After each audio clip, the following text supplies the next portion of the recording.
During the Cold War, the KGB were answerable to the Communist Party, and it was a slightly more ideological, political operation, whereas now it's really like a private army for President Putin. KGB is one of the sort of three initials in people's minds. They have a sense of the Cold War immediately, this shadowy, powerful, dangerous body. What should we think of when we think of the KGB? You should think about disinformation, because what their primary goal was to destabilize the West, basically try and not overthrow, but mainly destabilize and disrupt and discredit the Western governments during the Cold War. And at the end of the Cold War, obviously the KGB officially was dismantled, but actually in reality it was reconstructed as what is known as the FSB.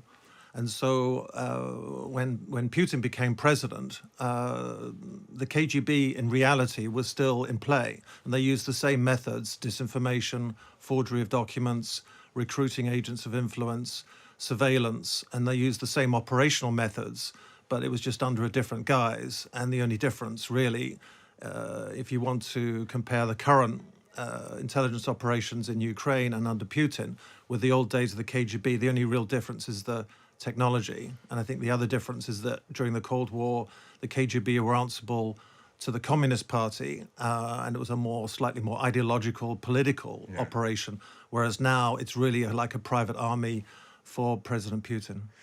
And he's a KGB man through and through, as you say. What about their competence? They were very big. There were always lots of KGB people. It was a big communist apparatus there, effectively. Was it competent? Was it as successful at what it tried to do? Well, for the KGB and for the Soviet Union, they believed in a kind of blitzkrieg of disinformation, leaking fake news, documents, surveillance, and they didn't mind if they weren't successful to like 50, 60%. So they would flood the world with forgeries and fake news. And if they just had small successes, they were happy. And so there was a lot of honey trapping, for example. They would put Western diplomats and Western intelligence officers, conservative MPs, Labour MPs under surveillance, and they would try and blackmail them. But it was at such a huge scale because, as you say, the KGB had vast numbers of resources, and hundreds of millions of pounds were poured into these operations, so that as long as they succeeded to some extent, they were happy. And that's interesting because that points to a certain Russian mentality, doesn't it? That idea that they're willing to have certain amounts of failure because they can always explain it away. They're willing to lose human life because they don't entirely have respect for human life. But if you throw enough at everything, you can even see this in how they're conducting the war in Ukraine. If you throw enough at it, maybe just by attrition, you might succeed. Yes, it was just relentless. And, Putin believes that war is just the continuation of politics by other means. And so it's just a relentless onslaught. And if there are casualties, then so be it. And you can trace this back in the history of the Soviet Union and Russia. You go back to the Second World War under Stalin. That's obviously a different situation because that was a defensive